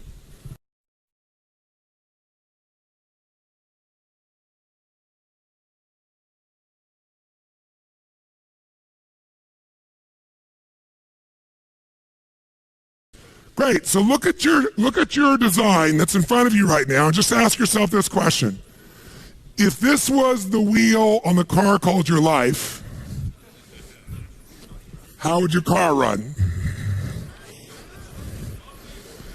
Better yet, what if you're going to drive that car 150 miles an hour? What could you guarantee is going to happen, my friends? What's going to happen? You're going to crash. How many are going to have a lot of stress when you start trying to drive this thing fast? Say I. Guess what owning your own business is? Driving 150 miles an hour, isn't it? So what used to be okay when you work for somebody else, it's kind of bumpy and stressful, when all the responsibility ultimately is yours, and it's out of balance, it's pure pain. How many can relate to this in some way? Say I. Things get this way because most people ask the question, what do I need to what? Do. They don't have a set of categories that once a week they look and go, okay, what's my most important outcome for my body this week? What's my most important outcome for my relationships? Yes, in the middle of everything else, I'm going to put those rocks in first. Somebody gave you that metaphor, right? I'm not going to pour all the water in. First, I'll put the rocks in. Here are the most important outcomes for anything else shows up for each of those areas, because otherwise the time's going to be gone. How many follow what I'm talking about here? Say I. So that's why we do a once-a-week planning session where we look at our categories, both professional or business and personal. Make sense? Now, the way we do that is with language also that's compelling. Here's some examples of how some people have chunked their life. These are their categories of constant never-ending improvements. For Suzanne Williamson, it's family, business, friends, community, physical well-being, finance, emotional, and spiritual. This is my old list. It's been updated, but it was my physical power. I called it world-class health and fitness. By the way, why did I use that language? I could have just said body. It juices me up. Physical power, because I want the power to get up and rock, to take the room, to make it happen, to shift things for my wife, for myself, for my family, right? Second, emotional juice. Why do I call it that instead of just emotion? Because emotion doesn't, but emotional juice. I want an emotionally juicy life. Outstanding family life, extraordinary friendships, absolute financial freedom, Renaissance man, the Kanai of AJR, the constant ever improvement of myself, the creator of the good life for my family, extraordinary communicator, leader, contributor, force for good, and spirit and soul force for God. Those are my spiritual outcomes. Gene Carter has emotional fitness, family, heart, and soul, physical prowess, forever friendships, home sweet home, gracious giver, health wizard, spiritual soul. Here's what I want you to do. Write your categories right now. Just a first run. Do not be perfect. If you had to take your personal life and chunk it into 5, 6, 7, 8, 9, 10, probably 12 most categories that everything in your life fits in, that you'd look at on a regular basis, write them down, but then put the words in front of them, rewrite them so they're compelling. I'm going to give you literally 8 minutes to write as fast as you can. Come up with a category for your personal life. Go.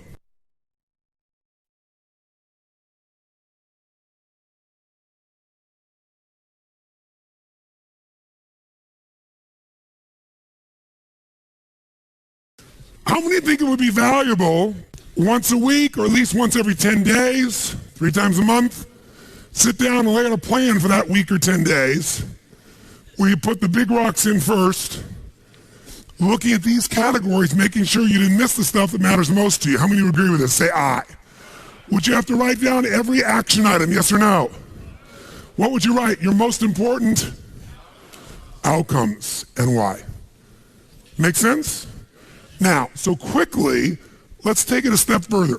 Let's look at the next category of professional, and I'll give you another wheel of professional just as an example. This isn't the wheel, because it's different for everybody. And let's put it up on the screen, and this is just a sample. This is not the business, this would be you. So this person says they run a department for a company. So one category they're measuring, am I empowering my teammates, my personal team, and our teammates in the company as a whole? They have some outcomes around creating extraordinary identity and relationships. Are we creating the relationships we need with customers? This person runs the sales department. Am I delivering my core must results? This person wants to measure that regularly. They say, all my life is really about empowering my team, making sure we have extraordinary relationships, making sure the core musts I promise I deliver. I'm going to keep focused on that every week, every month. Certain amount of strategic planning, which gets set aside because I'm usually so busy in the to-dos. Certain amount of cost management I got to do because if I don't do the paperwork, the whole thing falls apart. And I'm going to keep making my skills stronger. I can't just keep doing what I'm doing. I'm going to take some time to make my skills better so that I'm sharpening the saw, so to speak. So I'm not hacking at the tree with something that's bad. I got to take it up to the next level. How many follow in a sense of this? Now that person would measure those, but here's some examples of that.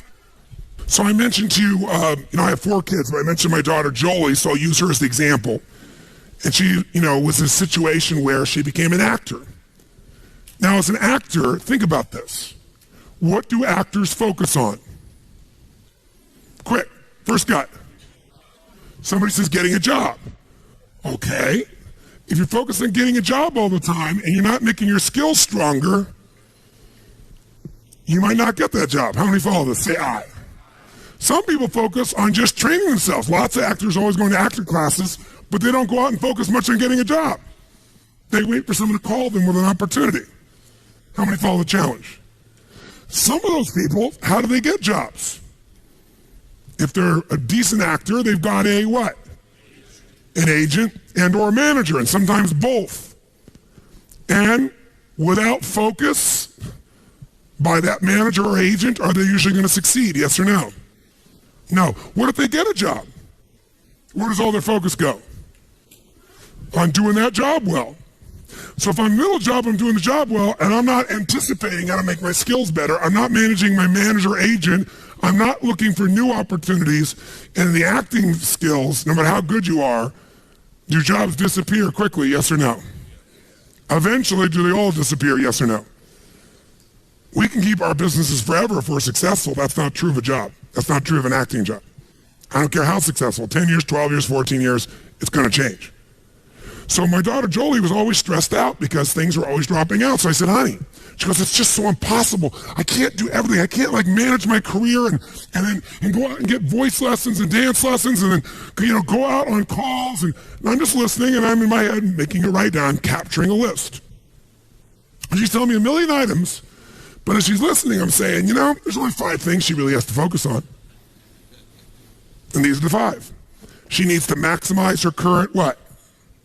Jobs. She wants to make sure the job she's on, she's doing the maximum job she can. That's got to be a daily focus. But she can't use that as an excuse not to also make sure she's working to obtain what? Does she have to constantly be going out on roles, Phil, paying attention, knowing what's out there? Yes or no? If she drops that out, she might do well here and then she'll be without work forever. That's typically what happens. Some people win the Academy Award and they don't work for 3 or 4 years because they don't have a part of their focus. They're focused on the Academy Award, the victory, the celebration. How many times have you seen that happen? And then third, she's got to focus on the management of Jolie Inc. I said, that's what it is. You're a company. You got to manage your managers and your agents. Every week, she's saying, what do I need to do to make myself better at the current job? What do I need to do to make sure I'm keeping my focus on getting new jobs and networking, doing what's necessary? What am I going to do to keep on top of my managers and agents? They're not going to just do it without my focus. What else does she have to focus on? Expanding her current acting skills so she gets better. She can't use that as an excuse and then, oh yeah, when I have more time, I'll work on getting better. No. Even if it's once every 10 days, she's not working 7 days a week on a show. She can do an acting class. She can find the best coach. She can be going for a class once a week on her throat, her voice, whatever. Right? And then, of course, the last one is being a networker extraordinaire, expanding her identity. Guess what? Everything she can think about doing as an actress is in those 5 categories. And so if every week she's looking at that and thinking, what's the most important? Come on, guys, nice and loud. Most important in that area or outcomes in that area? Is she going to stay on target? Is her career going to be, by the way, what happens if we take that wheel and we take whatever's strongest on your wheel? I'll show you what I mean. This would really be interesting, me doing this visually. If we take your wheel of life, your wheel of your career, and you got one thing like this and another thing way out here and something else like this and something else like this and something else like this, and this is your shape of your life, we all know what's going to happen. It's going to be stressful. But when we find the strongest area, let's say it was your finances or your career or whatever, and we find that outside edge and we use that as the target for the base of where you are right now. And now we say, what's it going to take to close the gap between here and here with my body? What's it going to take to close the gap from here to here in my training? Because guess what happens? Once we get here and it's all rounded, even if it's not 100%, who knows what's going to happen? How much smoother is your life going to be? And by when it's smoother, can you go faster? Easier or harder to go faster when it's smooth? This is the power of RPM and having categories of constant, never-ending improvement in both your personal and professional life. Because, by the way, sometimes you're doing really well in all the categories in your business, and then you have a divorce, which kind of interrupts it just a smidge. You know what I'm talking about here, right? Or not a divorce, you've got a problem in your family. Somebody's not feeling loved, not feeling appreciated, whatever the case may be. This is the goal of what we're trying to do here. So you can create categories within your professional life, but the one I want to give to you is let's do one together that I think will be helpful for you to chunk all we've done this week. Let's look at a business. Let's look at some categories that you're pretty familiar with. And the reason you're familiar with them is this whole course has been focused on them. What's one area of your business, if we go starting at, kind of 1 o'clock, that you've got to constantly focus on, my friends? What's an area? Mastering what? Come on, nice and loud. What's another area? Next. What's another area? Yeah, how important is time? And notice we said time and what management? That's what this is. This is the part of the training on results. Results management. What else? Cost management. What else? Innovation and constant improvement of products and services. What else? The legal systems, technical systems. What else? Culture. What else? Now, they could come up with their categories, but you could probably fit 99% of your business in those 8 categories, couldn't you? By the way, you could fit almost everything we've taught you, every action item you have within one of those categories. So instead of this big-ass list you have at the back of your book, maybe it's time to chunk it so it's not so overwhelming. And by the way, once you chunked it, some of it you could hand to somebody else and go, these are your outcomes. Help me clarify them. Here's why they're important. Go figure out how to do it. And by the way, when people know the outcome who are competent and they know why, do you need to tell them how? No. In fact, they may be come up with a better how than you would. How many follow this process? Say I. So here's what I want you to do. Let's do with where you are right now.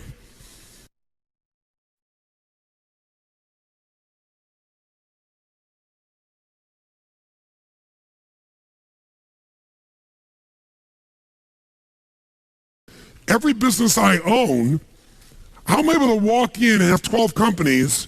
I've got companies that are doing $150 million in business, with 1,200 employees. I've got businesses that are brand new startup oriented businesses. I got businesses in the hospitality side, meaning a hotel. I've got businesses in nutraceuticals. I've got practice management companies for doctors.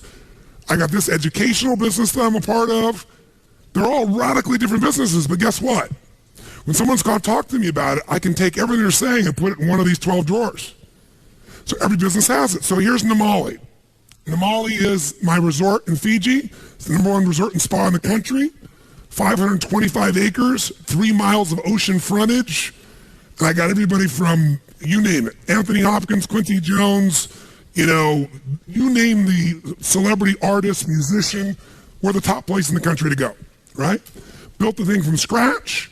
How do we make it better and better and better and win all the awards? Because we've got categories of constant, never-ending improvement, and we're focusing on how to improve it always, the X factor in each category. So what do we got? Effective business and financial plans so we can run the company effectively. Securing all of our event revenue, because in the travel business, there's a certain way you have to secure the revenue. Managing and mastering our what? Maximizing and improving our what? Marketing and sales systems. What else do we want to do? What's our language for this? Keep customer promise and create what? And mobilize them. The reason we got all these titles and all these awards is because customers come out of their minds. It's the greatest vacation in their life. When I told Chet about it, Chet's been all over the world, and Chet's, in some very nice places, and we're good friends, but he was like, yeah, Tony, yeah.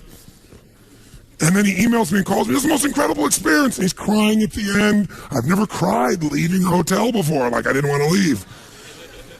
Because it's an emotional bond, it's an experience. It's not just the beauty of the place, it's the people. So there's a very different experience for people here, right? What else? We got to keep re-engineering, strengthening, improving all our what?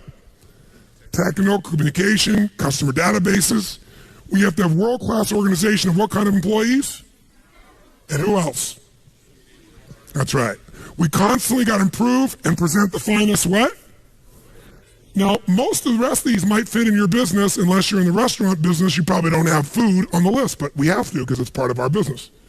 You got to think, what's the most important thing? You got to constantly improve, so nothing's left out. We got to maximize and improve our current community impact because I believe, we must impact the community. So we have 2 villages on either side of our resort, and we employ about 200 people. We're the biggest employer in the area, and we send all the kids to school as my gift. I've been doing it for 22 years. So guess what? When all hell's breaking loose, thank you. Thank you very much. I appreciate the acknowledgement, but I'm saying it to you because when all hell breaks loose, guess what? Our people, the community there supports us completely, right? We didn't do it for that reason, but there have been a couple of times there was a coup in that country. It happened many years ago. When the coup happened, some people are coming, they're going to say, I'm going to ramshack this resort, and guess who was standing out there? The entire village standing in front of the resort saying, you're not touching Tony's property. I was like, okay, that's pretty cool. But what you give and you give and you give, it comes back. Identity. I've been through the births and the deaths and the upsides and the downsides, and we're there together. But it's because it's a focus for me. By the way, with all of my life, could you get off track and miss some of these? Yes or no? This is the ultimate checklist. Notice it's not what to do, it's the category, what must always be improved, and now you think of what the outcomes are. And you measure them, annually, quarterly, etc. And then finally, create effective plans for capital improvements because a resort's got to constantly be improved, right, physically. So there are several examples here and you can look at later. Here's what I want you to do, real fast. You can use the 8 we just wrote down in the wheel, or you can create something else, but I'm going to literally give you, I want you to do this quick, what are the 6, 8, 10, 12 categories that cover your whole business? Make your business categories of constant improvement your first run at it. We won't have enough time to finish it, but I want you to get a good run at it. Ready? Go.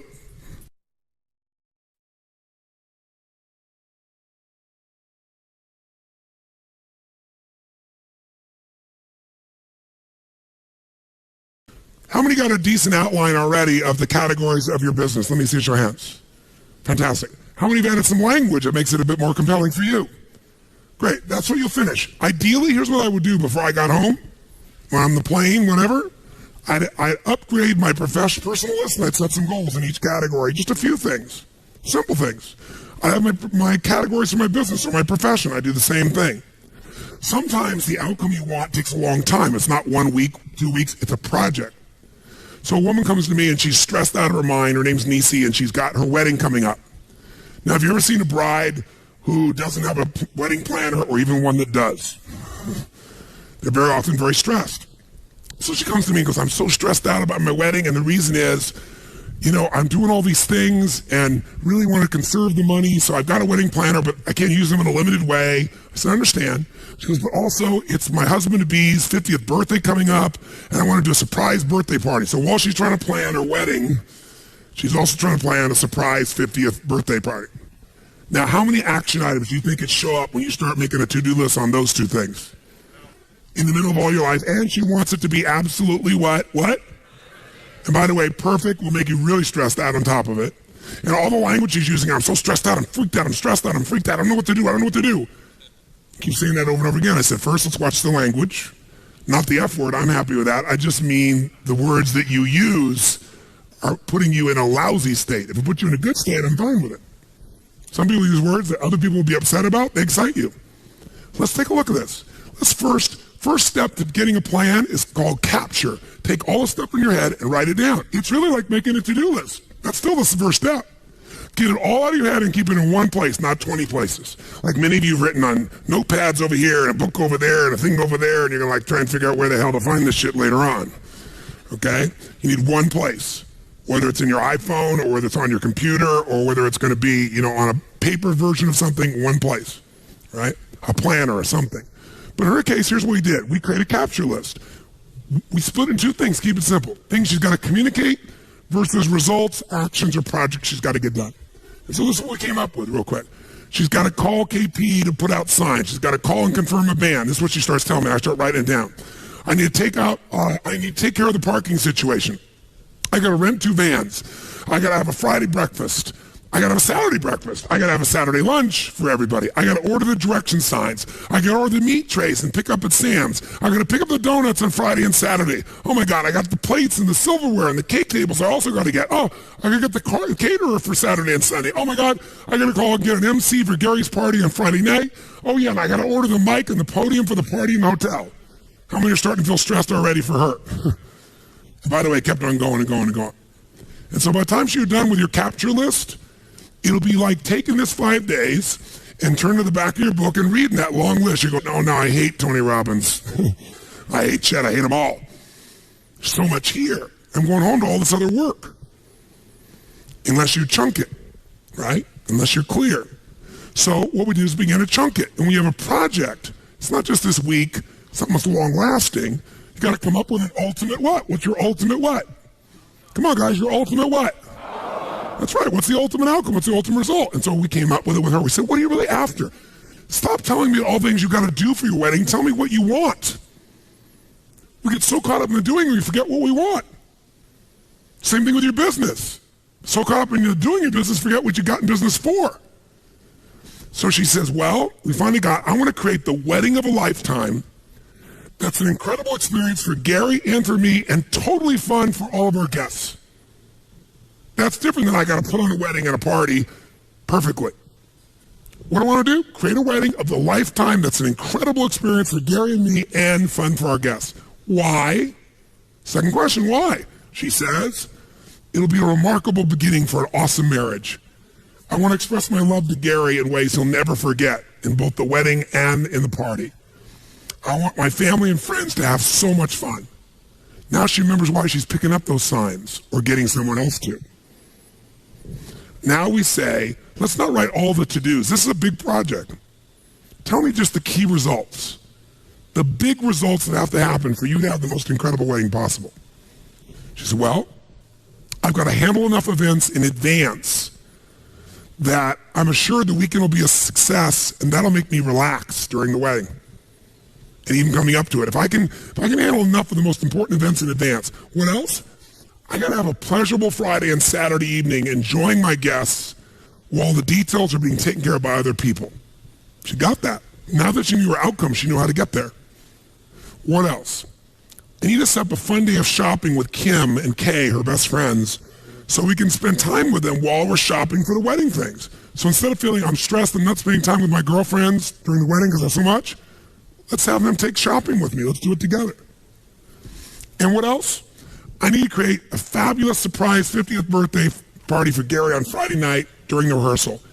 Each one of these will become an RPM block of its own. How many follow that? By the way, once you do a few people's experiences like this, you'll start to see there's a pathway, a pattern that's the same for most weddings. Effective weddings, happy weddings. You'll start to know maybe the words change, maybe somebody has a 50th birthday, but you'll start to see the same pattern. And what took a long time to do the first time, you can do in seconds now. It's the signature. So let's take a look. One of those outcomes was create a fabulous surprise birthday party for Gary on Friday night. Why? Purpose, she's creating an RPM block. Why am I doing it? To honor and delight Gary, to have fun, to create a magic moment, to share my love with him at the deepest level. Okay, what's it going to take for me to create a fabulous surprise birthday party for Gary on Friday night? Well, I got to pick up the signs. I got to order the cake. I got to pick up the cake. I got to get an MC. I got to get an accurate count of the guests. I got to confirm the count to the hotel. I got to get a microphone. I got to get good stuff hanging on the signs. She'll then go to the next part of the project. But this RPM block is done. Guess what's cool? She can go back through that list and go, who can I leverage this to? Or how many of these things can be done simultaneously? And guess what she ended up doing? She got 3 friends. One did all the signs. One did the food. One did all the things related because she was more technically driven on stuff. And the 3 of them had a blast together getting it done. They put on the party perfectly. That sets up Friday night perfectly. By the way, how much does she breathe? And how much time does it take? All this sounds like a lot, but she estimated how much time will it take beside each one? And she goes, that's actually only 10 minutes. It looks like so much, but when you add up the total time, it's 3 hours. And I got 3 weeks. How many follow what happens here?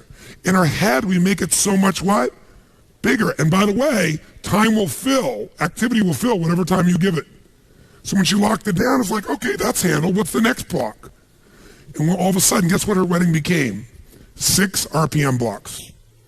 6 outcomes. 3 friends helping her. Everything went perfect. She was out of her mind. And most importantly, she felt totally in control of her life the whole time. That's a project. Now, you might leave here and do a project called your RPM for, let's say, one section, marketing. One section, sales. So you say, what's my marketing outcome? You'd be very specific about the outcome. Why are we going to do this? And then, what are the action items? You know, I'm going to go look at the Core Story website, Empire's website, and I'm going to read it all. Second, I'm going to brainstorm out what I think the story should be or the core elements. Third, I'm going to do the research here. Fourth, or I'm going to hire Empire. I'm going to bring in Chet to come in or the group to come in and train our salespeople on it.